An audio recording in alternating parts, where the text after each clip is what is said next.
pronouns he, him. Point of information. What information do you seek, delegate? What information do you seek, delegate? They're like NPCs in a video game. This is the Canadian New Democrat Party for their CPAC convention, or the NDP convention of the CPAC. It's just, oh my God, this is infuriating. Not all of this is like wokeness and such, but you can feel the pervasive fever of it throughout a lot of it. And I'm not going to be covering, well, I mean, this one stream is like 10 hours long, so I'm not going to be covering a whole lot, but there's a few of these people. It's just like, how do these people get anything done? And this isn't about like wokeness explicitly, although to a degree it is, because they have to speak in certain ways. Like you'll hear them repeatedly say point of privilege, which is some sort of like special rule that they are calling on. Just having it being called privilege, like, I don't know, this could have been written 50 years ago, but having it called privilege really sets a negative tone for this. And that's kind of the feeling I have throughout all of it. It's so tone deaf. It's tone deaf to the reality around them. So let's just keep listening a little bit. Can I ask can I ask a question about executive elections to the chair? As I understand it, what more election results we have are going to be announced at the end of the day. I have a point of information for the elections committee. The elections committee has gone to do balloting and they're not available to answer your questions. Thank you, Chair. Sorry.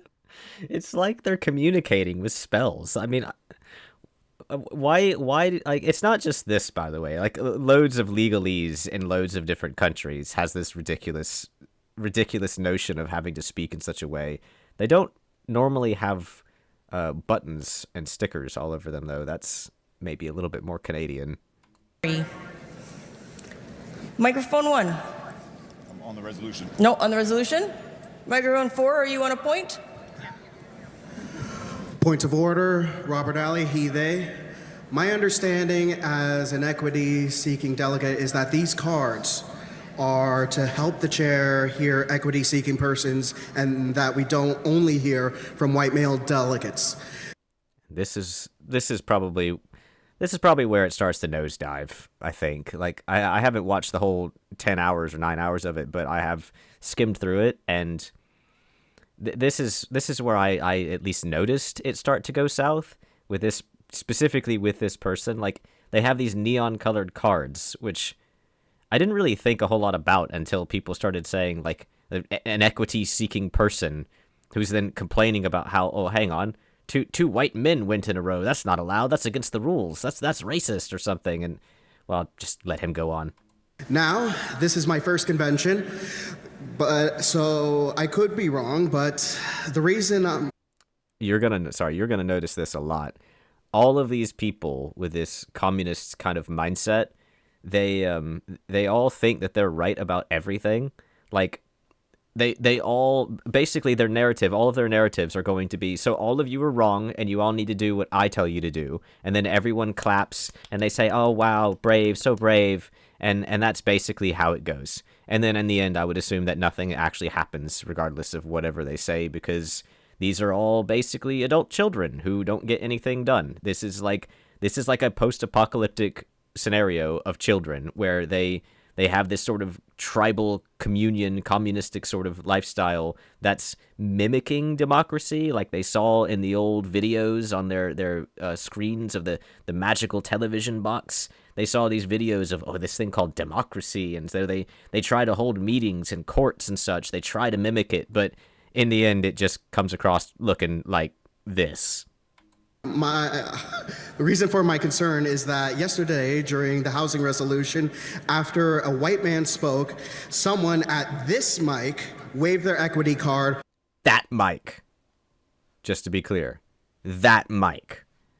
Because it being that mic specifically is very important. Only to give their speaking spot to a white man. Oh my God. That's so horrible, isn't it? They gave their speaking spot to a white man, and he's offended by that.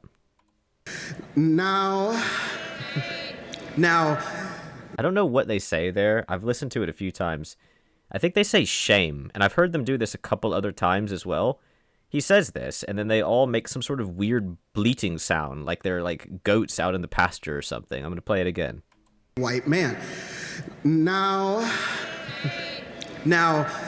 that white man being a leadership delegate notwithstanding, I had lined up for a long time to discuss the housing resolution, like many others, including my fellow delegate, Akua. I just want us as a body to understand the spirit of these cards, because we are a party governed by processes and not by any sort of shock doctrine. But you are governed by racism against white men, it would seem. Aren't you? I mean, that seems to be your entire point, is that, like, two white men speaking in a row is a shock doctrine. It's oppressing you to have to see two white men talk in a row. Well, your day-to-day life must be horrible living up there in Canada.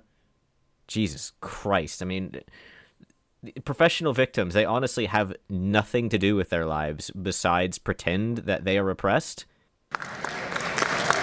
Like I said before, it's my first convention, but I can tell tensions are high with the leadership contest, and I just want us to make sure that we remember our values that brought us here. Thank you very much. Merci beaucoup. What values brought you there? What, your hatred of white men? Is that what brought you there? Is that what took you to Canada? I mean, what values did he even talk about? He just seemed mad that two white guys got to talk in a row, and if I remember correctly, one person like waved their right so that the white guy could speak. Like, this isn't how you get things done. Like, nothing happens when you let people like this take control. They just stumble over their own feet until they eventually fall in the fire pit, and well, that's all she wrote. And this is going to be so much worse now with this lady talking. For the information of delegates, I want to be very clear that at your convention, the equity card applies to gender equity. This is the decision you collectively have made. Oh, shit. You see, you chose to use the gender equity card. Yeah, you choose sexism, so now you can't choose racism and sexism at the same time. So then multiple white guys can talk in a row, I guess. Those delegates from Ontario might remember that at the Ontario Convention, we used the cards more broadly for members of all equity-seeking groups. I'd encourage you to consider that as we move along towards the future that we all deserve. Future that we all deserve. Right, so this person's non-binary, so we'll just leave them for the future. But what happens in this insane dystopian narrative that these children are creating, destroying the world order that had existed and functioned across the entire planet for eons, really, since before documented history? This new world that they are trying to make, where everyone is terrified of speaking because they might say the wrong word and offend someone. What happens if a woman who is white goes trans and becomes a male? Like, in their world, they have to accept that they are now a white male. So does that mean that they aren't allowed to speak following another white male? What if it's two trans female to males? Like, are you allowed to be prejudiced against them? I mean, they're clearly they're prejudiced against white males. We all know this. It's very obvious that the Democratic Party has built up their current voter base on an anti-white male agenda. So what happens when it's a trans female to male and they're white? Are you still prejudiced against them? Or do you give them bias because they are technically a female? How does that work, I wonder? I mean, I'm sure there must be an example of it somewhere. I don't know. And everyone has to clap. Is there a further point on microphone 4? Yes, it's... No, there's not, but you're going to hear someone talk anyway. Sorry, yes. Hello? Hi, Akua from Prong, pronouns she, her, Whippy, Ontario. I would like to echo the sentiments of my friend Robert here. Right. So right there, you could just leave. You've just said that you're going to say the exact same thing that he said. That's what that means. So you don't need to talk. Go away. Yesterday, this card was used in an inappropriate manner. And while I understand in Ontario we note this as equity, Even if that, this was also used inappropriately in terms of gender. I like, okay, what does that even mean in terms of, okay, in terms of equity? Well, it's like a magical scroll to these people, like this magical scroll that equivalates to equity, that gives us rights. Like, it's so bizarre. They're actually creating a classist system with these kinds of things. They're creating a class system. It's bizarre. It's so bizarre, and they're treating it like right now. I mean, she's holding up a card and repeating the same thing that he said, right? It's like going to a restaurant, and you and your friend or your wife or whatever, you've gone to a restaurant and you've got coupons, but you're only allowed to use one coupon per order, so you each order individually. Like, you're saying the same thing as he said. You're both holding up your coupons, waving them around, demanding that you get an extra order of fries or whatever. Just go away, please. I want everyone to be mindful that these cards for individuals like myself who identify as a Black woman have no value outside of this space. Here we go. Again, everyone else, listen to me. You're all wrong. Pay attention to me. I'm right. You need to obey me. Many of us are living in the most oppressive conservative governments. Canada. Across this country. I am from Ontario. A lot of you are dealing with this in places like Alberta as well as Saskatchewan. Which are some of the more conservative places in Canada. But she's also still, again, she's talking about Canada. Now, Canada might not be the best place in the world, but are you really sitting here at this convention talking about how oppressed you are? Really? Really? To abuse the privilege of this card means that we don't allow individuals like myself with intersections that have been used for unpaid labor to build this party. That means that they go unnoticed and that they are disrespected. I have no idea what that's supposed to mean. Talking about intersections of unpaid labor, like, is she referencing slavery, or maybe this is some sort of Canadian specific thing? I have no idea, honestly. I mean, it's hard to believe she'd be talking about slavery, but then again, these people get freaked out, upset if you say the right gender, so who knows? I want people to be mindful of what this card means as we continue convention. It's not enough to say that we believe in gender equity, and it's not enough to say that we are intersexual and value social justice if we do not model that behavior inside and outside of this space. Thank you. Very well. So what does that mean? It's not enough. It's not enough to say that we believe in gender equity. It's not enough that... This lady's been side-eyeing her the whole time. It's not enough to say that we believe in, like, intersex society and stuff. Unless what? Like, what do you want to do? What do you want to do? Like, what is your goal exactly? Like, they didn't actually say anything. Neither of them did. The one person said you can't have two white men, specifically white men. You can't have two white men talking in a row. And then she said that we're oppressed and it's not enough that we accept gender equality. What do you want? What do you want to happen then? Would you want super equality for you specifically, for Black females specifically? Well made point, Delegate. Thank you.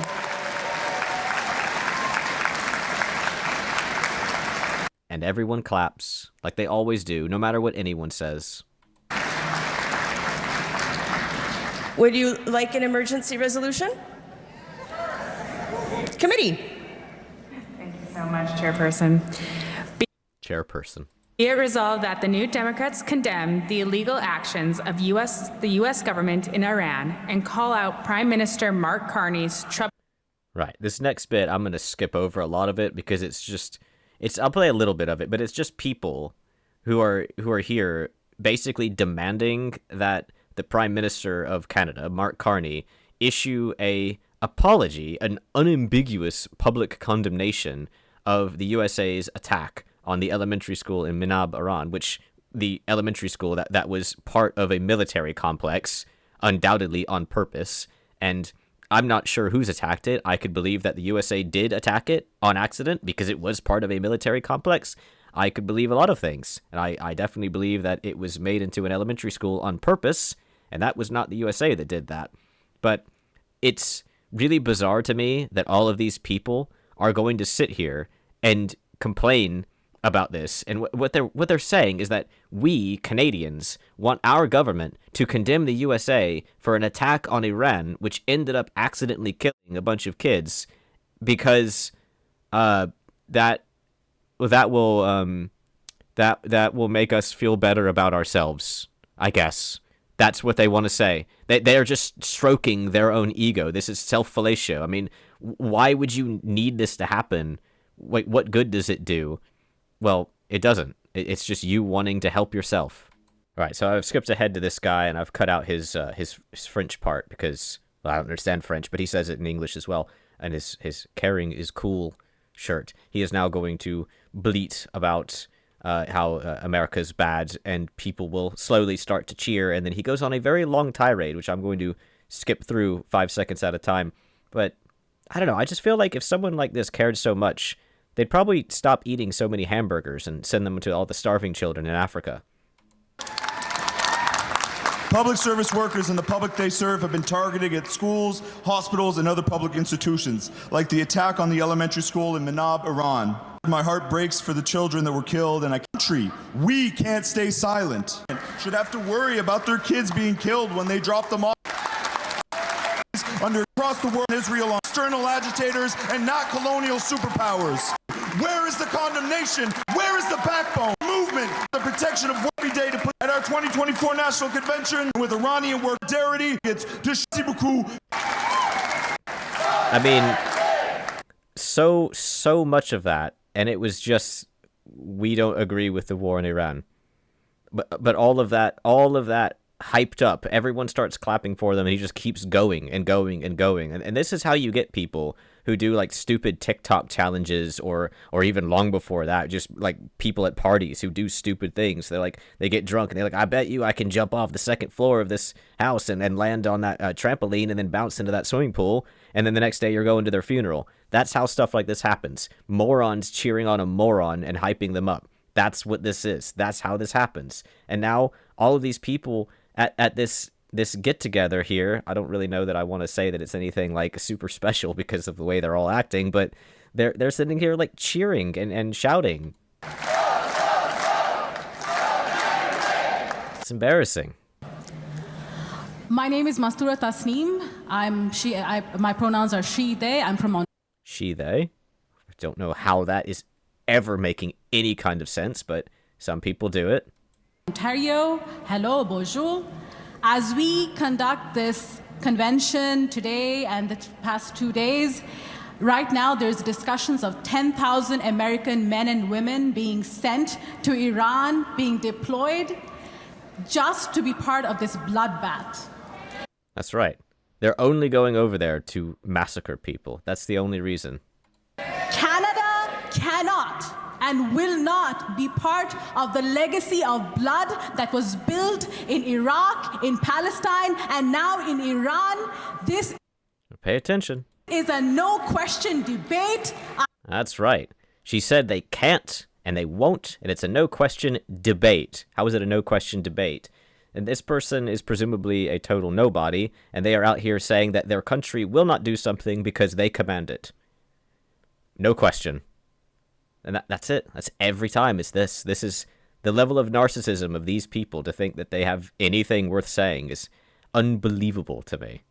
I call this question, Madam and Chairs. Thank you. Did you hear what she said there? Question debate. I call this question, Madam and Chairs. She was going to say madam, and she's about to get reality checked. Thank you.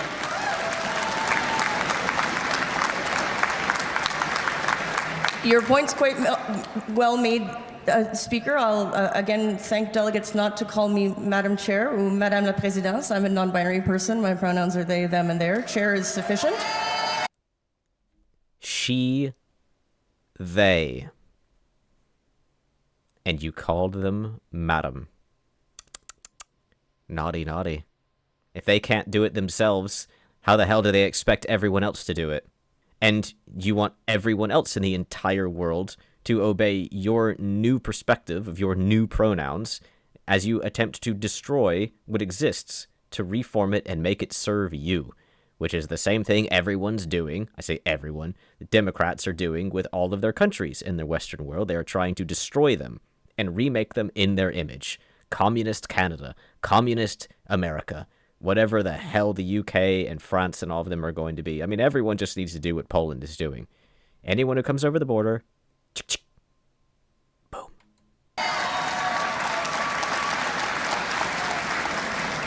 And with regret, you've spoken to the resolution. It's not open to you to also call the question. Damn, she got served up twice. Not only did she call them madam, but she also asked and answered a question that she wasn't able to call. Oof. It's almost like she's a total nobody who has no idea what she's doing and shouldn't be there. But, she did just command all of Canada to obey her, and so, that's that. No questions asked. If the question is the will of the House, someone else must call it because we heard from you in substantive debate. Okay, I was not aware. Weird rule. Weird rule. I wouldn't call that a substantive debate either. I mean, it was just a mad woman ranting, really, wasn't it? Now, this is where it gets good. This guy is an Iranian Canadian, and he's about to... He's going to... I'm going to cut out a lot of the war stuff, because it does kind of go on about that, but this guy actually has a shirt that says Shock Doctrine, which is what the black guy earlier said. So this guy is going to talk about the war at the end of it, and well, it's most of it, but he's just talking about how the war isn't going to do regime change or like it's not going to do anything helpful for the people. So, that's his opinion, and it's probably correct if we're being honest, but he does denounce the regime, and it feels like a major reality check for a lot of these people who just want to sit there and talk about how America is evil. They're not there because they care about Iran, but this guy's an actual Iranian, so it's kind of surreal, really, to watch and listen to. My name is Fred Farhat Sufi. I'm from Port Moody, Coquitlam, and I'm a Canadian Iranian, which has been in Canada for past 54 years. And I very much involved in Iranian affairs. I understand that nation, and I'm a human rights worker. I have worked with Amnesty International for release of the political prisoners in Iran for past 50 years. I did in the previous regime and this regime. We always had the political prisoners in Iran, and that is unfortunate. So I support that resolution, but I do not want to be mixed up with supporting the regime. Iranian, they do not support the regime in Iran. I mean, God, I've given her a very unfortunate pause. So this guy's just come right out and said it. Like, the regime is bad. He doesn't support the war either, because the war suggests, he's suggesting that the war is not going to fix anything, which that is very likely. But then again, at the same time, if you never do anything, then nothing's going to change either. Like, the people can't fight back by themselves, right? They can't overthrow a government that has guns and tanks and such. So they need outside support, right? Like, it's never going to happen from within. Why would they ever give up?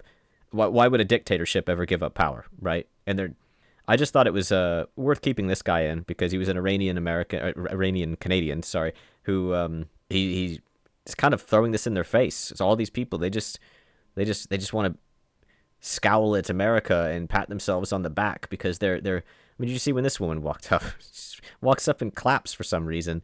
They just want to pat themselves on the back. It's Canada good, America bad. That's what they want to say. So this regime doesn't want the war either, but don't mix up. I don't want people mix up. This regime is a cruel regime which in 2 days murdered 40,000 of their own people. So you have to understand that. This regime is a criminal regime, but also the war never brings the democracy, never brings the human rights. I am, when many Iranians are against the war, intervention, but that doesn't mean we support the regime in Iran. We want to... Right. So I don't know what exactly you'd go, like where you'd go from there, because it's not going to change on its own. But skipping ahead a little bit. Yes. Hello. I was standing here with my gender equity card before you called on the previous speaker. Oh God, I hate it so much. I hate it so much. That's my point of privilege that I would like to raise. I will explain the speaking order, which is fixed, that I cannot amend, which is the pro-con rotation. It's fixed, and they cannot amend it. They can claim that they don't have a gender, and everyone has to agree with that. They just twist reality and say, well, actually, I don't have a gender. That's fine. But they can't fix the speaking order. Nope. That's set in stone, I'm afraid. It can't be changed by man nor beast, nor God, no less. It's just mind-numbing, honestly. You can move yourself up a line that you're standing in. I am pro, and I was. We went.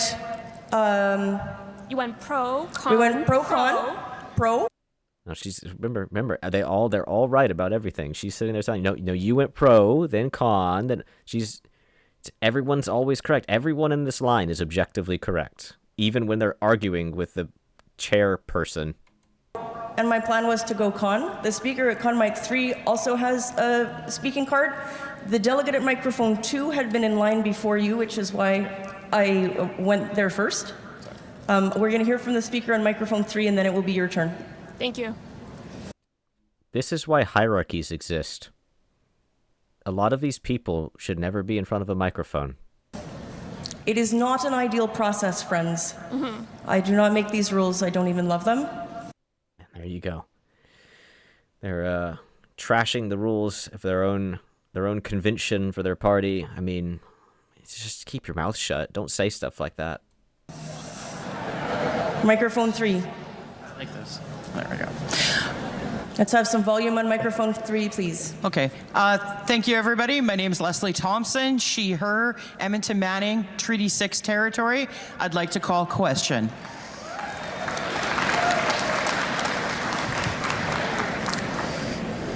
It's a pickle, because it's your right, but I did also promise that we'd hear from this delegate. I mean, what do you say to this? Like, again, there needs to be a hierarchy. You need to just have someone making the rules. This is clownish. Well, it's a pickle. You are following the rules, but I did promise them that I would listen to their gender equity comment, so, I guess, you know. I think we can call question. And there it is. No, you're wrong. All of you are wrong. We can do what I want to do. Let's all do what I want to do. I'm right. All of you are wrong. Every one of them. Every one of them. The old Iranian Canadian man was the only person who had any kind of insight and any kind of good debate into anything. I think we can call question. Let's hear from this delegate. Right, so going back to this woman, they skipped back to this woman. So she just goes on a long rant, ramping up in her fervor about how much she hates America, just like the previous man did regarding the Iran war, and people clap for her, and she gets louder and louder, and it's really the exact same thing, so I will be skipping through it the same way. Appelle Mariam Sarabal Amri, Richmond Hill South, L. She, her. Dear comrades, I'm here with Sam Hirsch to ask you to support this resolution. On January 20th at Davos, Prime Minister Mark Carney told the world, we are taking the sign out of the window. He admitted in his own words that the story of the international rules-based order was partially false, perversion. On the Shajare Tayyib Girls' School in Minab, Iran, 8 people times CBC used only by the US military, this illegal war, to justify it. Probably not only bomb school, black for days, devastating the environment, murdering and burning workers in its care and elegance. We must call on our government everywhere to say that the lives à la souveraineté d'autres pays, non seulement nos respectantes américaines à internationales de légitimation de And they all hug and clap. Good job. You've made the exact same rant that like 20 other people have made. That's meaningful, isn't it? All right, so skipping ahead, a couple hours actually, they took a break from some of it and went into some union policies and such, but coming back to this. Sorry, just real quick, point of personal privilege. I understand there's very little time and for delegates to speak, but... There are numerous people in this so far that I've seen who have said, okay, I know we don't have much time, but I need to take at least 30 seconds to mule about how it would be great if we all took the time to talk to and listen to all of the people who were here. A lot of us have been waiting a long time, and it's very uninclusive if we don't talk to everybody and listen to everything they say. You've just said You just said that you don't have much time. Shut up. Maybe more people could speak if everyone wasn't saying the same spiel. Early on the mic, it's hard as a racialized and transgender delegate to sometimes use this card and speak up, speak to somebody in front of me in line and ask, hey, this pertains to multiple intersecting parts of my lived experience. I'd like to speak. I was rejected when I talked. And it's frustrating when these are my rights being directly under attack right now in Alberta, and that a cisgender woman had spoken over me. And I understand her rights are important too. This pertains to her too, but I don't know. I hope that in the future the federal NDP will also have a broader interpretation of the equity cards for speakers. That's all. What the actual fuck, man? So you're saying that a cisgendered woman, is it because she's cisgendered? Is that the problem? Is it because she's a woman? I mean, what exactly is the problem? So someone else gets to speak instead of you, and the problem is not that you didn't get to speak. The problem is that they're a cisgendered woman. So if they were a transgendered male to female Asian, would that have been fine? Wait, what is the narrative here? How do they get anything done? I mean, it's like Tetris. Like, you have to have a certain order or else you get screwed. Like, if you don't have this perfect order... Wait, what happens when this actually gets established as a government and they don't have the correct people of the correct genders and skin colors and gender identities who are all willing and capable and, like, exist, like, they don't get sick, don't die, we need you. We need you because we can't have two Asian people speak in a row or else the world will end. What do they do with this? Seriously. Thank you. I will invite delegates to assist me in better using the card by forming a straight line behind the microphone with a prominently displayed equity card. If I see speakers ahead of you who are not holding a card prominently, it would be wrong of me to guess about their gender identity. And You shouldn't have to, man. Woman, thing. You shouldn't have to guess. You shouldn't have to be standing there holding a card up in the air like children in a classroom holding their arms up, their hands up. Teacher, I have a question. Like, Jesus, it's just what could you possibly do with a government like this? So I think I'll end with this guy, assuming that they are a guy. Alex Gongi, Beausejour riding, home of the Wolastoqey people. I would like to raise the point that given the fact that the deadlines have been passed and there was breaking news last night that 19,000 refugees in this country may be retroactively losing their status, that this House may either accept the moving of resolutions after the deadline, or I would like to call upon the delegates of this House to condemn this action as utter fascism and utter inhumanity.